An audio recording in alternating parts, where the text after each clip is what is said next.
Thank you very much. Timirandhasya Jnananjanashalakaya Chakshurunmilitam Yena Tasmai Shri Gurave Namaha Shri Chaitanya Manobhishtam Sthapitam Yena Bhutale Swayam Rupaha Kadamahyam Dadate Swapadantikam Vandeham Shri Guroho Shri Utapadakamalam Shri Gurun Vaishnavamshcha Shri Rupam Sagrajatam Sahagana Raghunathanvitam Tam Sajivam Sadvaitam Savadhutam Parijana Sahitam Krishna Chaitanya Devam Shri Radha Krishna Padan Sahagana Lalita Shri Vishakhanvitamscha He Krishna Karuna Sindho Dinabandho Jagatpate Gopesha Gopika Kanta Radha Kanta Namostute Taptakanchana Gaurangi Radhe Vrindavaneshwari Vrishabhanusute Devi Pranamami Haripriye Vancha Kalpatarubhyascha Kripa Sindhubhya Evacha Patitanam Pavanebhyo Vaishnavebhyo Namo Namaha Nama Om Vishnupadaya Krishna Presthaya Bhutale Srimate Bhaktivedanta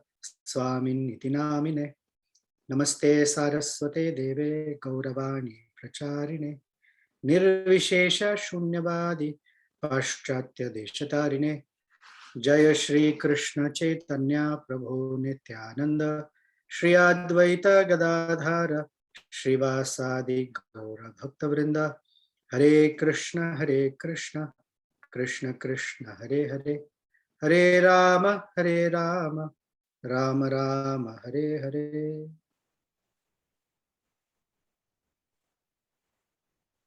Thank you very much, Ajita, for inviting me. I think this is my third or fourth time summarizing a Bhagavad Gita chapter for your Philosophy Friday sessions. So, and all of you audience, I'm very, very grateful that by Ajita's some special affection for me, I get a chance to study and share Bhagavad Gita.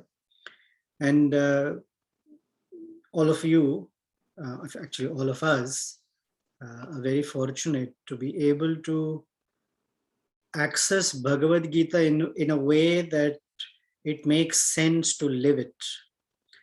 Up until many, many years of my life, I knew what the Bhagavad Gita was. I recited chapters from it, but I had no idea how it can be used in life.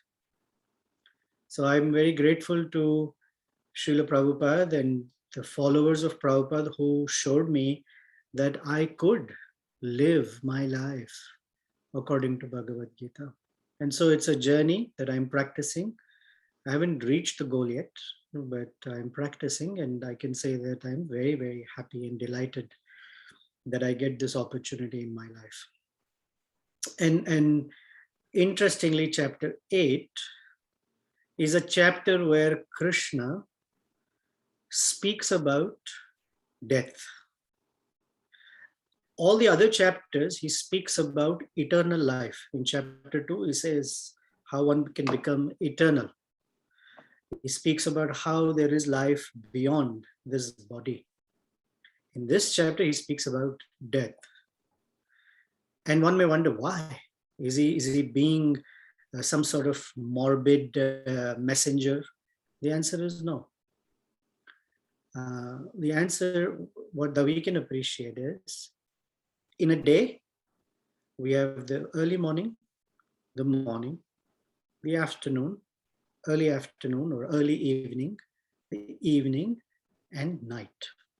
Sometimes it's important to speak about the night so we can appreciate what the morning looks like. So many of us have traveled, and we have traveled with an early morning flight. And when we know we have an early morning flight, the first thing that's playing on our mind is, can I get to bed early so I have enough sleep and I can get through what I need to get through for the rest of the day. So this, in one sense, is talking about the quality of sleep, when to sleep, etc., in a very big context, not on a day-to-day basis. And you'll see why that is the case coming up right now. So I'm going to share my screen, which there are some slides, and these are not mine. I got from somebody that I have great regard for. So just go along with me. Some slides I'm going to skip, some I'm going to walk through. But in essence, the idea is to get an appreciation for chapter 8, which you've recently completed. Prabhupada titles it Attaining the Supreme. And different acharyas give it different names, but for us, the context is Krishna is telling Arjuna how to attain the Supreme. So to attain the Supreme, previously one should know who the Supreme is. So in chapter 7, at the beginning of it, Krishna said to Arjuna, listen carefully. With your mind attached to me, and when you hear from me, all your doubts will go away for sure. And you will understand what the purpose of life is. And so Arjuna then asks, can you tell me, since you are the Supreme and I am in this material world, how can I, on a daily basis, take my mind to you? And Krishna then goes on a series of verses that I am the Omkara, I am the brightness or the effulgence of the sun and the moon, I am the taste in water, I am this and I am that, and a whole series of things in chapter 7. Now, knowing this, then Krishna ends chapter 7 with some terms, Adi Bhuta, Adi Daiva, Brahman, Karma, Jiva, etc. So Arjuna is like, whoa, Krishna, who are all these entities? Because I want to know who's who. So that when I have to put my mind to you, I don't confuse you with someone else. Excellent question. And so the chapter 8 is Arjuna's asking of these questions and Krishna's answering them. Okay, this is the theme of chapter. Arjuna asked, Krishna, you use some terms in chapter 7. Of course, they're not talking like chapters. It's a conversation. Vyasadeva put them in chapters, so it's easy to read. But it's a story, it's continuing, it's a dialogue. So Arjuna said, Krishna, you said Brahman. Who is Brahman? Is it me, the living entity, or you, the Paramatma? Who's Brahman? You also said Adhyatma. These are all terms Krishna has used. So Arjuna is asking, what do these terms mean? Adhyatma.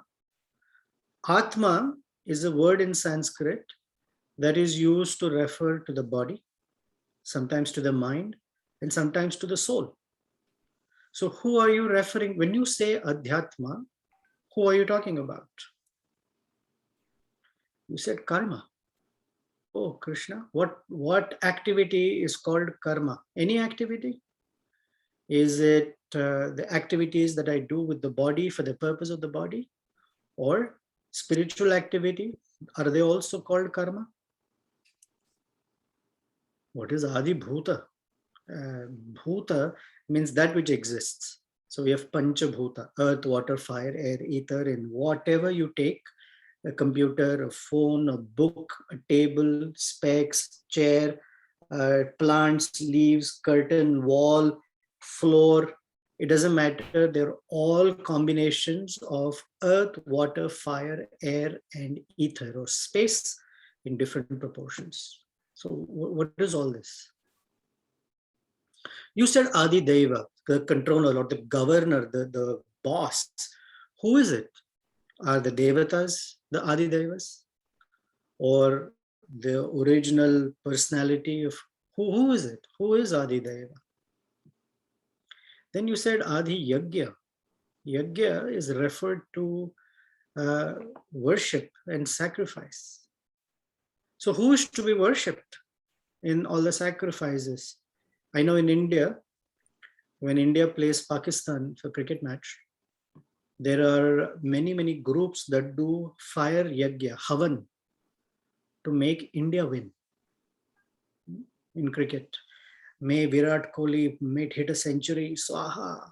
May whatever the other side Pakistani cricketer put all no balls, swaha. Is that the purpose of yajna? And who should I perform yajna for? Should it be for Indra? Is it for Ganesha? Should it be for Lord Vishnu? For who? And where does the soul reside in the body? And finally, he asks, for one who is engaged in the process of yoga, or particularly bhakti yoga, how can that person know you at the time of death? So why is Arjuna asking about the point of death? Because the war is about to start. And for him, he's walking into a life or death situation. And for us, we're every day walking into life or death situation because we don't know when death will hit us. I've always seen death like this. We're walking in a dark tunnel. And from the other side, there is a train approaching that does not have a headlight. So we don't know when that train is going to hit us, but it will hit us for sure. That's just the condition. I mean, sorry, but there is no escape from death. And one who thinks they can escape death, no. But the art is how to die in such a way that even death becomes an advantage, not a disadvantage. For most people, death is the final blow, because one may have worked very, very, very hard and gathered and collected a lot of money, assets, friends, Facebook followers, popularity, money, this thing and that thing. But at death, gone. And after some time, no one remembers anybody. We are so insignificant on the planet that hardly anyone remembers. And even if people remember, the person who's being remembered will never know that, oh, a million people are still remembering me. He would know. So there is one way to die and just become born again in some other species, either human or subhuman, or to be born in a higher species like a devata. But even then there is death, and the best is to never be born again.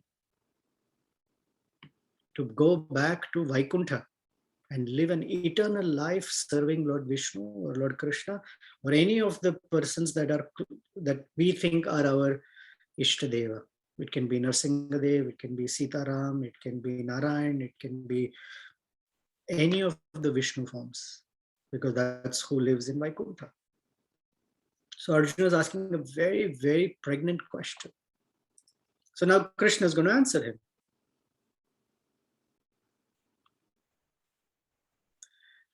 He says, Arjuna, Brahman means that entity which is indestructible and eternally existing. In chapter 2, we heard Nainam Chindanti Shastrani, Nainam Dahati Papakaha, etc. We also heard it's never born, it never dies. That spiritual existence is called Brahman. Now, actually, Vishnu or Krishna is also called Brahman. We are also called Brahman. But there is a problem in such understanding that we may think that we are equal to the Lord. And therefore, the Vedas use the prefix para in front of Lord Vishnu. So there is a distinction that we may be Brahman. He is also Brahman, but of a different category called Para Brahman. And an example given is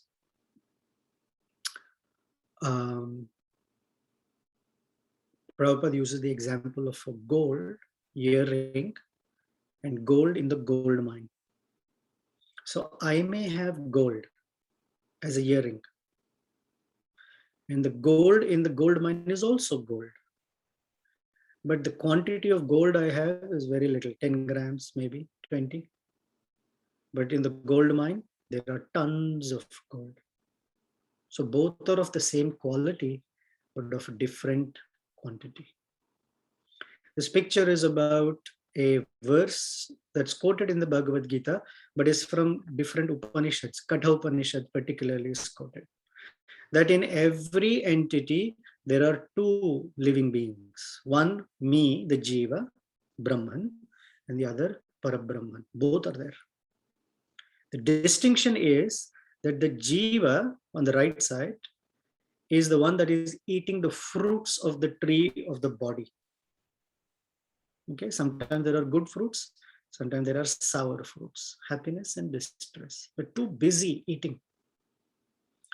And his best friend, the other bird on the left, is constantly there watching and wanting to make friends. But this bird, we, the living being, too busy eating. I'm going to digress and tell you a story from the Mahabharata. Once, a man was walking through the forest. It was dark.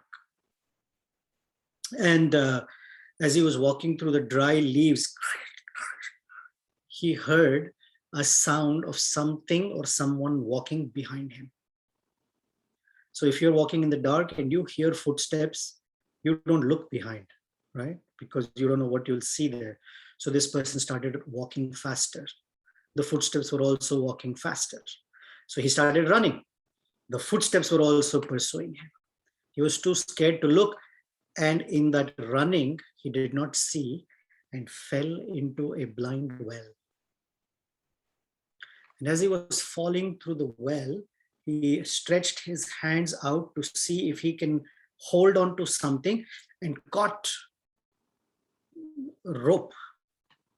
And he said, "Ah, thank God I got a rope." And finally, he looked up at the mouth of the well and he saw a tiger waiting. That was what was pursuing him. So he said, "Bach gaya." And how long can he hang? So he thought he will go to the bottom of the well. So with the help of the rope, he tried to go a little bit down. He heard a hissing sound. So he knew there was a snake. He said, "Okay, if I go up, the tiger will eat me. If I go down, the snake is going to bite me. I will die from poison. I'll just hang from here. Itna bhi bura nahi hai." And as he was hanging in the dark, he was looking around and he saw 4 little lights, 2 on this side, 2 on that side. So when he squinted and tried to figure out what those lights are, he saw that there was a white color mouse and a black mouse or a rat smiling at him and biting on the ropes that he was hanging by. So he became totally freaked out. If this mouse eats away the rope, I'm going to fall down and the snake is going to bite me. What am I going to do? What am I going to do? In that desperation, he was looking up and something fell on his cheek. Now, he cannot leave the ropes, but he's still inquisitive. So he put his tongue out to see what that thing was. And when he tasted it, it was sweet like anything. It was honey that was dripping from the beehive right above the well on a branch. So now, because it suddenly tasted sweet, he looked up with his tongue out, waiting for the next drop of honey. So one drop fell here and it's like, missed it. One drop fell into his mouth. He was happy. Some drop fell somewhere else. He tried as hard to go lick it a little bit. It was not possible. And in this way, he completely forgot that the 2 mice were biting on the ropes. So this story, while it is nice to hear, this story is about each one of us. That as we are going through the existence of life, which is a forest, it happens that there are a lot of problems that pursue us.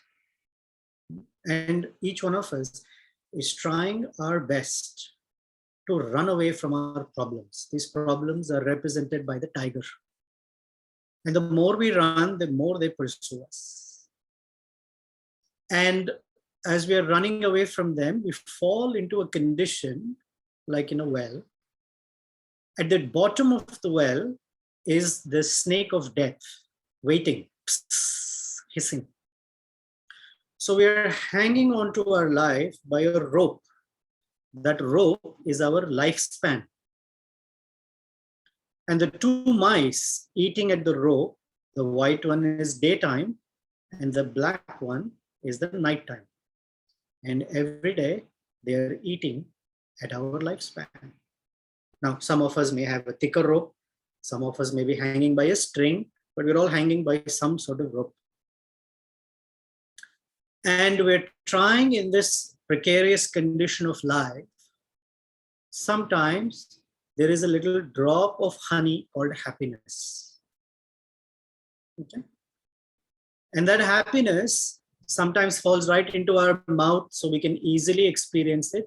Sometimes we have to work hard to get that happiness. Sometimes it's almost there but inaccessible. Any one of us has that experience. We worked very hard.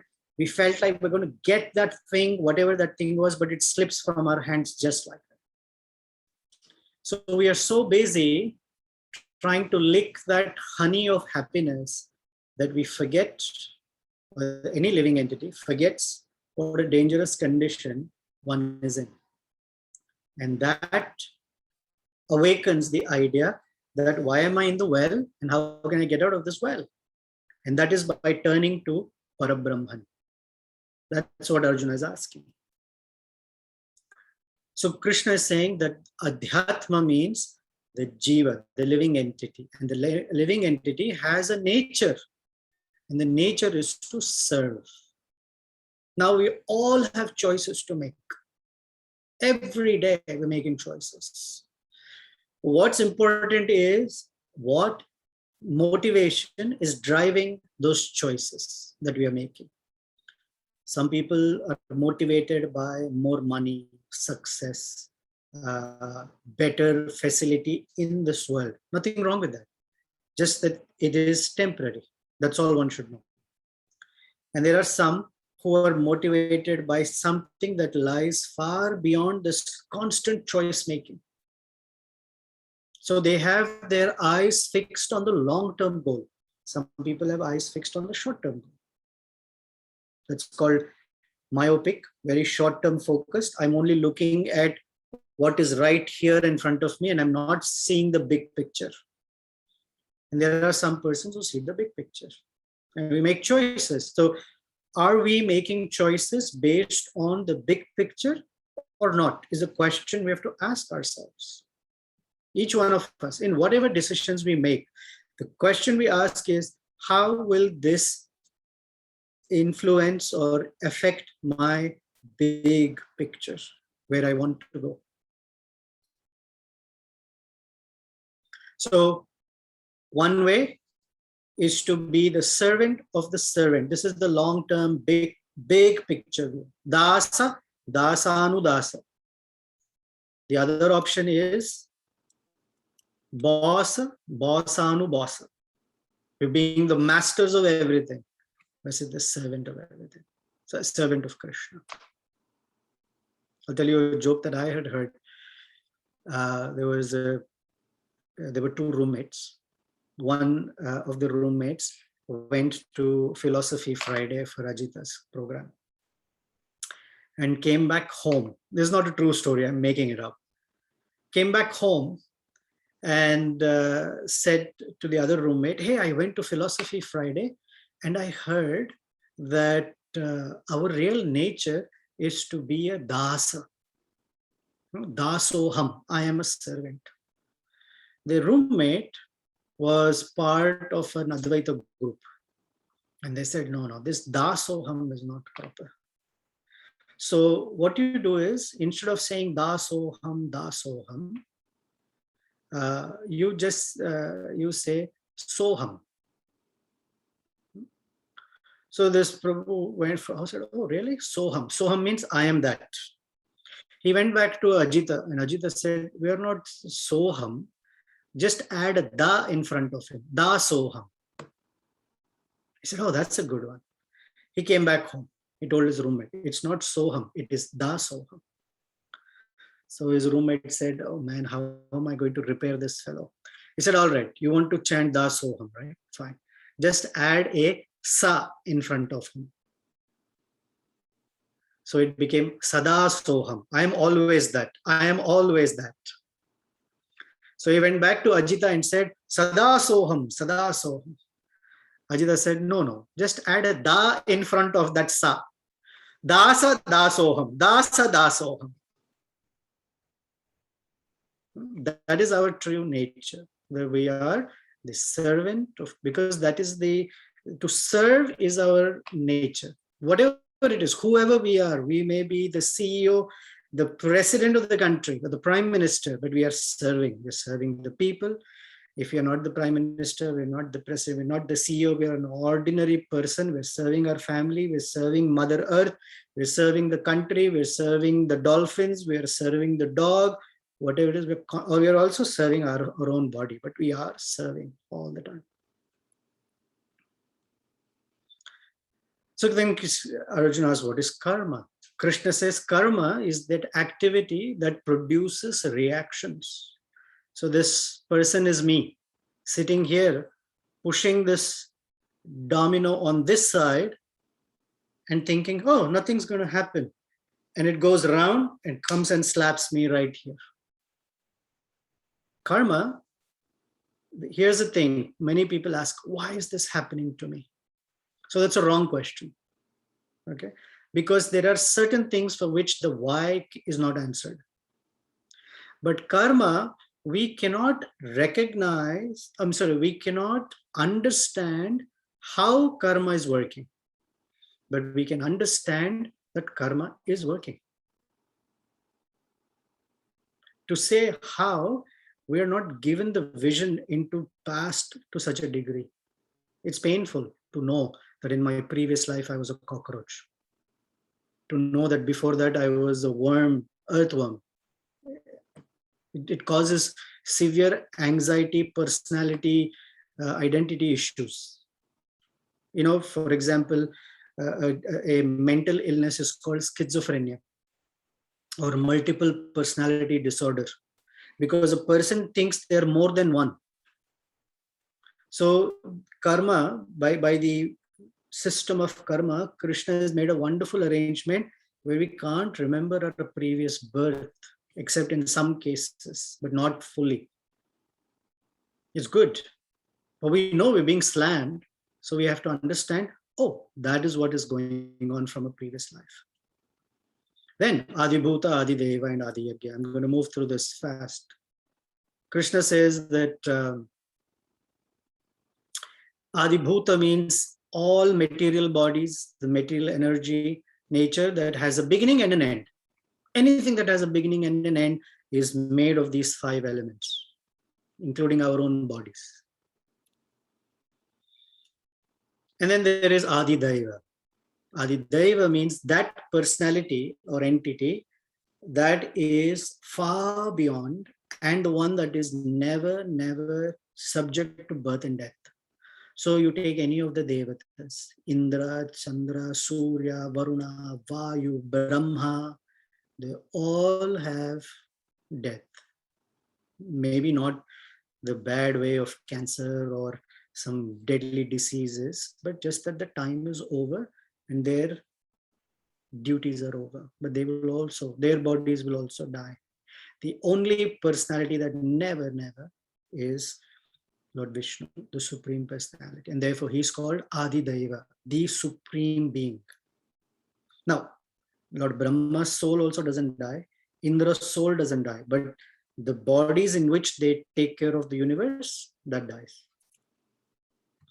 So Adiyagya, when Arjuna asks, Krishna says super soul or Param Atma, there's Atma and Param Atma is situated in the heart of the Atma, not in our heart, that beats like this, because many times I'm asked the question, oh, for a person who has a heart transplant, does the Atma also go away?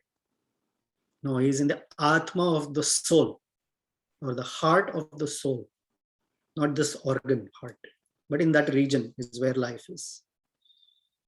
And he describes that Atma and Paramatma exist in all species of life, the trees, the animals, the birds, the insects, the worms, the fish, the demigods, the human beings. There are 8,400,000 species of life.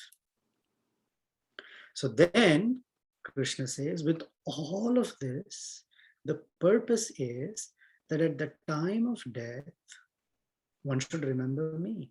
Antah Kale. Anta Kale means at the end of time for you, for me. My time ends when I die. Antah Kale cha mam eva smaran. Krishna doesn't say Antah Kale cha mam smaran, because then I can smaran or remember anyone else. He says eva, only me. Muktva kalevaram, one who leaves one's body. Kalevaram means body. Ya prayati sa mad bhavam yati, one who lives like this attains my nature, meaning he becomes a very close associate of mine. Yati na atra samshaya, and for this there is no doubt. So if you look at the word smaran, smaran means remembering Krishna. Actually, more technically, remembering Radha and Krishna, Sita and Ram, or Lakshmi Narayan. They're always together, never one only. We should always remember the energy and the energetic. In the smarana, for a person whose life is not dedicated to smarana, then their life is only marana. If you remove the S from smaran, you only get maran. Death, life and death, life and death. But smarana removes one from this cycle of birth and death. And for which Krishna says, no samshaya, there is no doubt about this. When we speak, there may be some doubts in our knowledge, but when Krishna speaks, no doubts. So then, Arjuna is asking, how do I remember? Krishna says, practicing. And so this is a verse from the Srimad Bhagavatam. Remember the ropes that one we are hanging by, daytime and nighttime. That by the rising and setting of the sun, a person's lifespan is decreased. And at nighttime, also by the passing of night through sleep. And what happens in sleep? We are unaware of how the day has gone.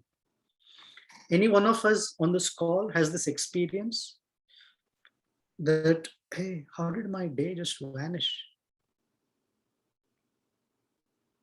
And when you look back at life, you're like, wow, I'm 30 years old. Where did 30 years go away? I'm 50 years old. Where did 50 go away? I'm 70. Where did the 70 years go away?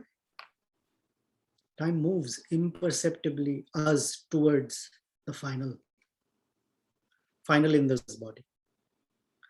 So then Krishna gives a specific principle, because the question will come, okay, Krishna, I cannot remember you when I'm dying. What if I remember someone else?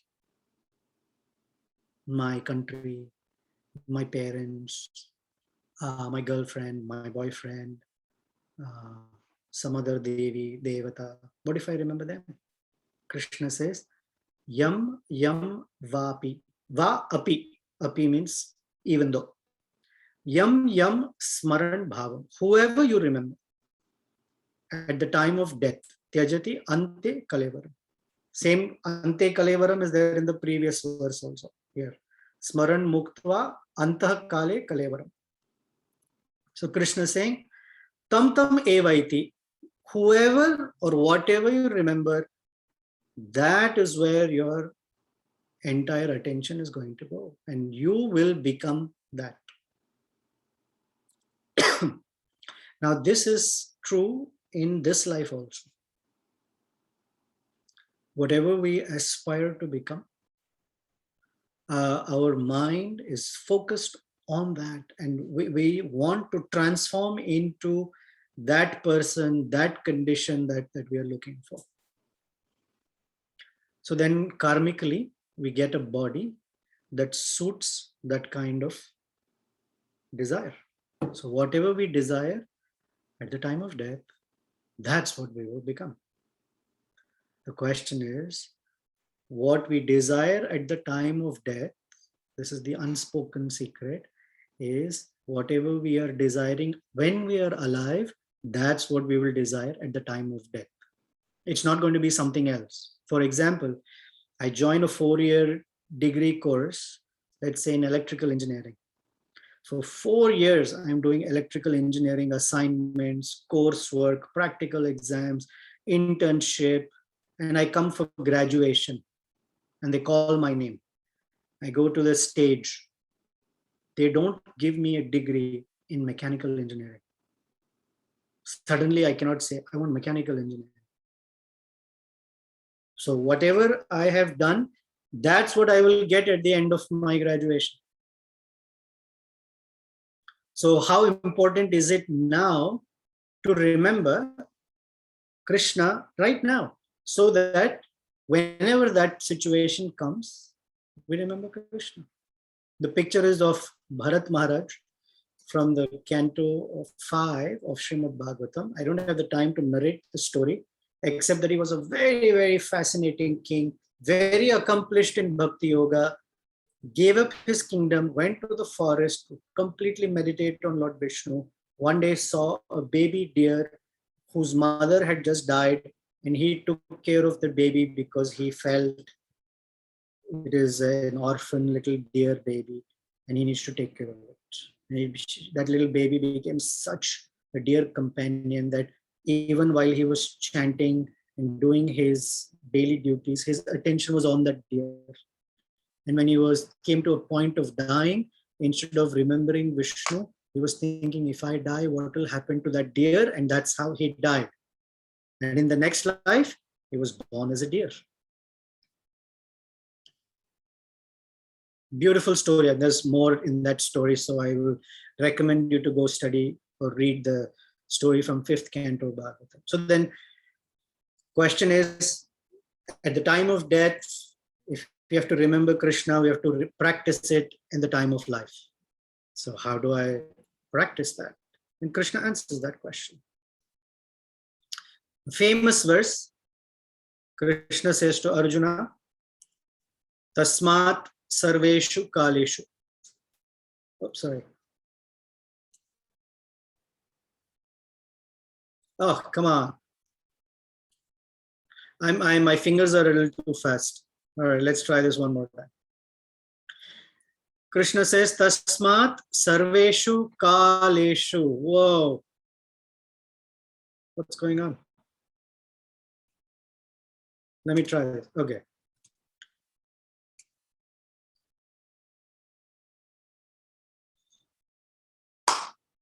Arjuna, of all times in your life, remember me. Sarveshu Kaleshu. Of all times. Mam Anusmara. You should remember me. Oh, so if I'm remembering you, what should I do? I have duties. I have to go to the office. I have to take care of my family. I have to take care of my business. So Krishna says, Yudhyacha, and fight, because Arjuna has to fight a war.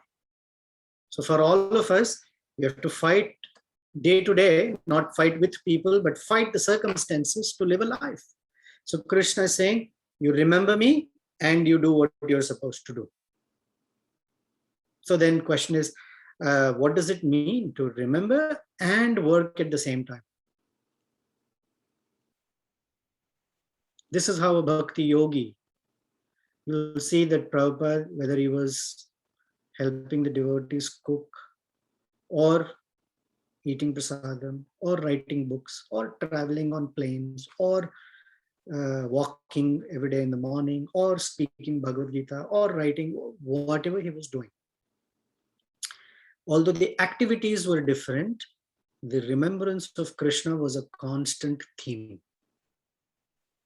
Think of a garland, a flower garland that has different colors and fragrant flowers.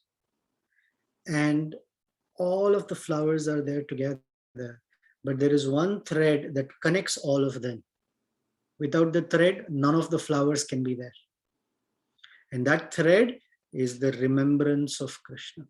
We may be doing different activities, but that thread is what holds life together. Otherwise, for many people, life is very compartmentalized. I get up in the morning. Some people don't even get up in the morning, but those who get up in the morning, they take a bath. Some people don't take a bath, but they take a bath. They wave an agarbatti, say some prayer, Om Jai Jagadisha Hare or whatever. Please help me. May I be a nice person. Help me with this, get me that, get me this. Then you go to the office or school or college or business or day-to-day life, and we are a demon there. I'm fighting for money. I'm yelling at people. I'm thinking how to manipulate them, how to cheat people, whatever may be the case. And then in the evening, you sit in front of a TV or have a peg of whiskey or go to the bar. We call it happy hour, but that's when most people are trying to forget their misery. Therefore, it's called happy hour. Or come back and eat something and fall asleep. What one is eating, one is not conscious of. So every day part is so compartmentalized. But a bhakti yogi has all the activities around Krishna, including one's business, one's job, whatever it is, one should consider, how can I do what I'm doing as a service to Krishna? That's the bhakti yogi's disposition. Mam anusmara ise. Yudhyacha. So it's a very, very practical process. One may say, oh, do I have to give up something? No, you don't have to give up anything. Do whatever you're doing. But Krishna can be remembered by chanting and hearing and reading Prabhupada's books for whatever amount of time we can do. I was trained in bhakti like this. We used to call it the sandwich program. Sandwich has bread on the top, bread on the bottom, and other stuff in between. So our day was like a sandwich day. The first part of the day was in chanting, studying Prabhupada's books or hearing katha. Then we would go do our work in the middle of the day. And the end of the day was again reading Krishna book or reading some Prabhupada's book, reading Srimad Bhagavatam, reading something or hearing Bhagavad Gita as the sandwich. And one who practices like this, they're very, very solid. They become solid. So here are some ways to meditate on Krishna. That's the verse given in the Bhagavad Gita, this chapter. Krishna only gives that verse. That one who knows everything. Puranam, the oldest, the controller, smaller than the smallest. Anayor Aniyan, Mahato Mahiyan, the Dhataram, the maintainer of everyone.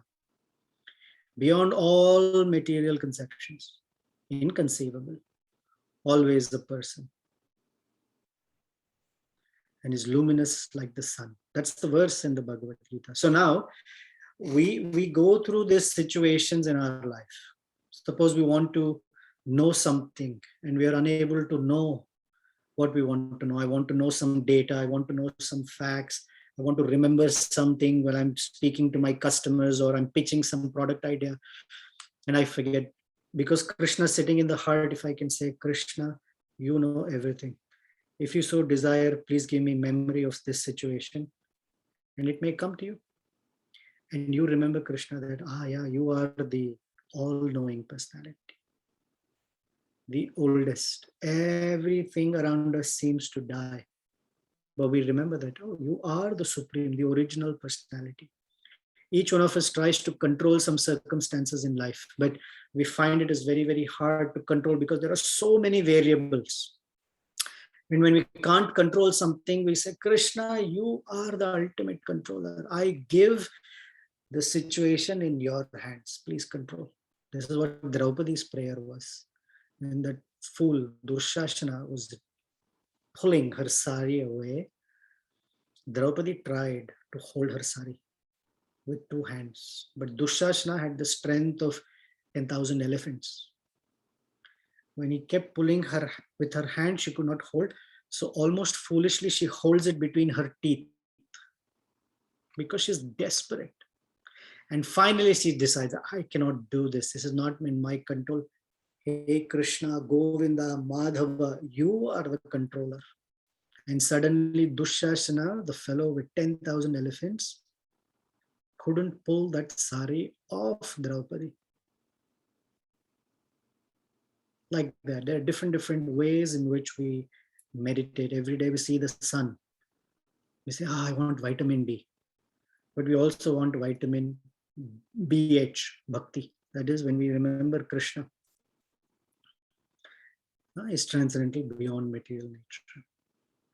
Now, Yoga Mishra, Mishra means mix. Krishna describes a method called Yoga Mishra Bhakti, meaning if one is practicing yoga process, Hatha Yoga type process, how to transcend that and enter into bhakti. So Krishna says one who can fix his life air between him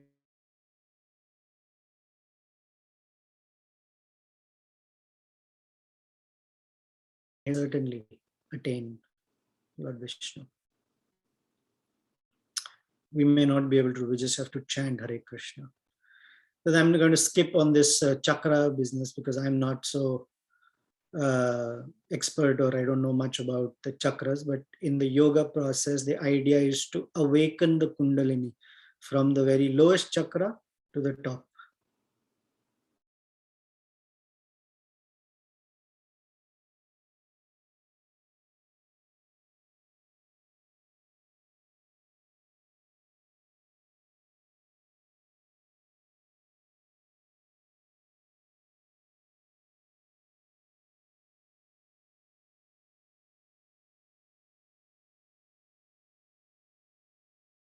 Prabhuji, you're muted.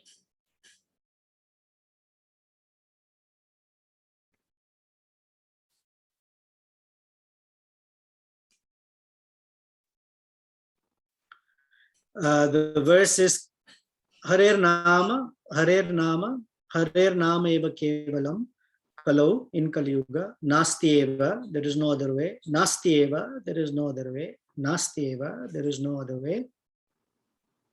This is the only way, by somehow chanting the names of the Lord. Hare Nama Kevalam.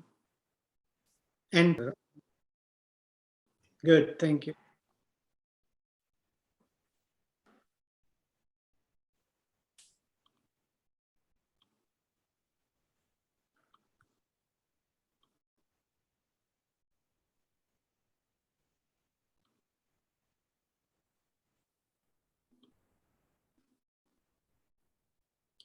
Arara.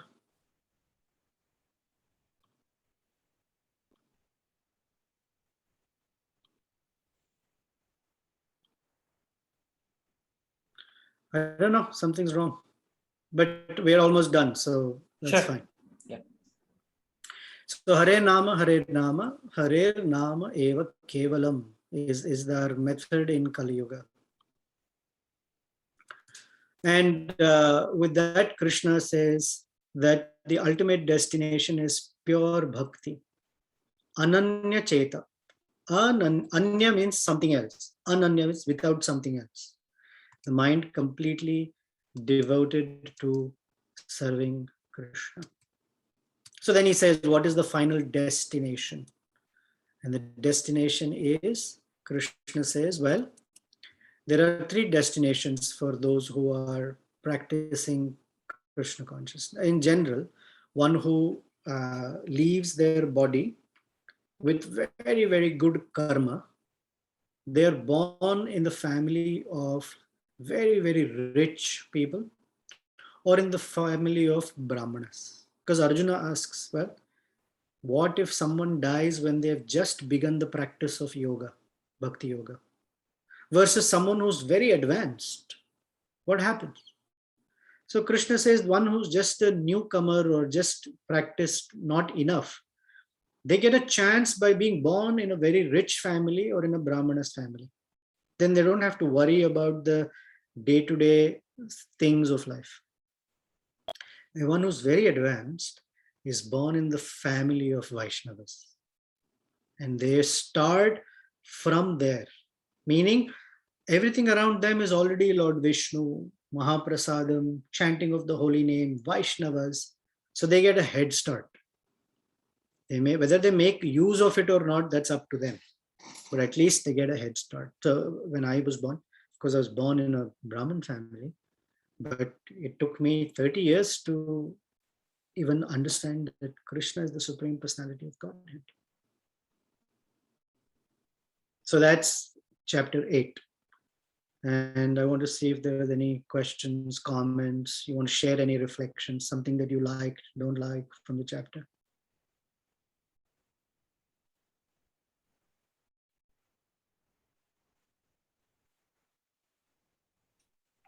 Hare Krishna, you can unmute yourself and ask, or you can also type in the chat section if you like. But unmuting and asking is better.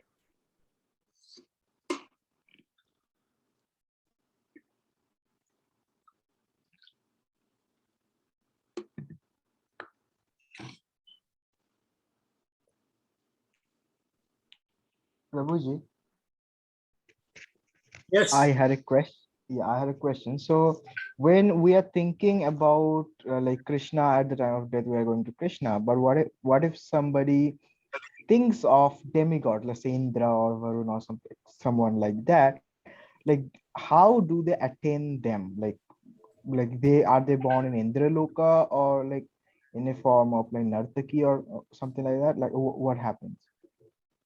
Exactly how may not be clear, because it is a composite of other desires. But the idea is, in the 9th chapter of Bhagavad Gita, Krishna says, Yanti Deva Vrata Devan. Deva Vrata means one who has this bond with the Devatas. Yanti Deva, they will go to them. Pitran Yanti Pritra Vrata, one who has a great bond with the Gotra, the Pitra Devatas, they go to where the Pitras are. Yanti Bhutani Bhutejya, one who worships the Bhutas, goes there. Yanti Mad Yajino Apimam, one who worships me comes to me. So it's not true that everyone has the same destination. Not at all. It depends what your ticket says, what ticket you purchase. You cannot take a ticket from Delhi to Mumbai and expect that I'll show up in Calcutta. It doesn't work like that. So yes, to answer your question, Prayash, one will go to the abode of that particular devata. Now, given the other karmic mixtures into it, one can become a bird or a snake or a mouse or something on that realm. Okay, thank you, Prabhuji. You're welcome. So there is a question in the chat section, Prabhuji. It's saying, thank you for your session. Sometimes it feels confusing or headache to think of Lord and work simultaneously. Yeah, because we have to somehow be able to, am I thinking of Krishna? Am I thinking of software? It's not like that. A person who has, let's say, a person who is in love, they don't have to be told, think about your beloved constantly to remind yourself. They don't put an alarm on the phone, think of your girlfriend, think of your boyfriend, or a mother, or a father. They're doing what they're doing because internally the motivation is constantly for their child. So the idea is to remember is not a mechanical process that I have, hey Siri, remind me every hour to remember Krishna. That's not how it works. I will remember who I love. If I don't love Krishna, I don't have any attraction, I will not remember, even if I try. The idea is to fall in love with Krishna, if you will. And the way to become, to fall in love with someone is to do something for them all the time. They become very dear. So service is a means of developing affection. And then one doesn't have to tell you to remember or tell me. Here's a story. Once Narada Muni was traveling, as he travels all around the universe, came to some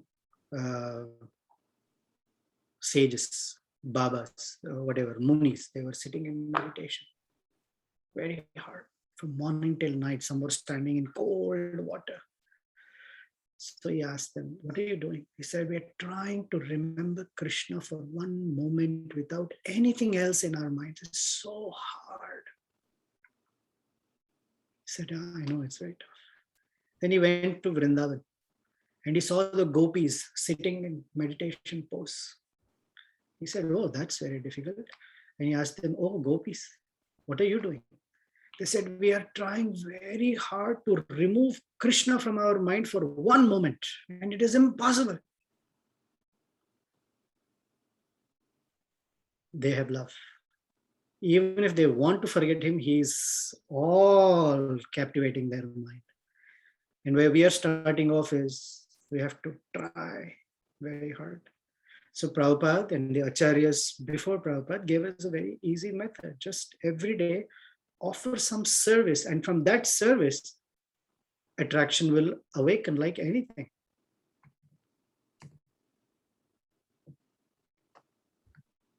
So practice. We're being told by Krishna, practice. Start with one thing for Krishna. Do one thing for Krishna every day, and you'll see how it will grow on us. Thank you, Prabhuji. That's Prabhuji's style has always taught me that, like, consistency, little things over a period of time has a stronger impact. So sustainable. That's also sustainable. Otherwise, we try a lot in one day and then nothing else. Okay, Indranath is asking, Hare Krishna, thank you for summarizing so beautifully, Prabhuji. 2 questions. A, what is Ishtadev, as you said, Rama, Krishna, etc.? B, and as you told, beginner and advanced devotee, what if someone is in the middle of his devotion? So neither beginner nor advanced. So let's handle the second one first. What is in the middle? I mean, who knows what middle looks like? It's not categories. From one bucket of beginner, then you're put in another bucket of middle advancement, then you're put in another bucket of advanced. Yes, there is something called Madhyama Adhikari, but think of it as a continuum. Okay. In a continuum, you can be anywhere. Generally, Krishna is saying one who's on this side of the continuum has that destination into life, into family of Srimanta or Brahmanas.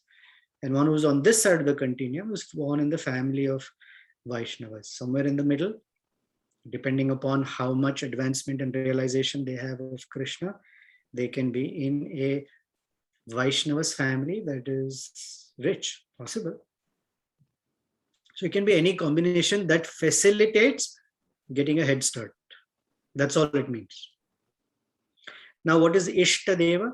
Deva means a personality that is worthy of worship, and Ishta means to my liking. Some people like Krishna in Vrindavan, holding a flute with forest flowers with the gopis. Some people like Krishna in Dwaraka. Some people like Krishna in the form of a king. Some people like Krishna as Jagannath. Some people like the form of Krishna as Sri Ramachandra. Some people like the form of Narasimhadeva, Balaram. Any of the forms that one may like a particular deity in a temple. Like, for example, for me, I may visit any temple, but for me, in any temple, I see Kishore Kishoris. They are my Ishtadev. I see Kishore Kishori everywhere. Ajita also, I think. We're serving, I shouldn't say that, wherever. But for us, we see Radha and Krishna as Kishore and Kishore. Someone else may see them as Radha and Govinda. Someone else may say this.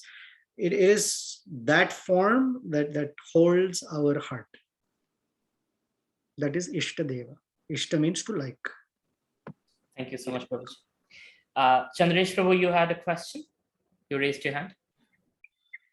Yes. Prabhuji, Hare Krishna, thank you so much for this wonderful session. Absolutely, amazing session. Thank you so much. The question which I had was that, and just not at workplace, but in life in general, you you get stuck where whether you take option 1 or option 2, and you look forward for some kind of an indication. Basically, the point is how to decide next step. Is what my question was. Well, I'm an incrementalist.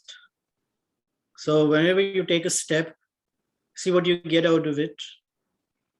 And if it is something in the direction of what you're looking for, then take one more small step. Always leave it in a way that you can walk back.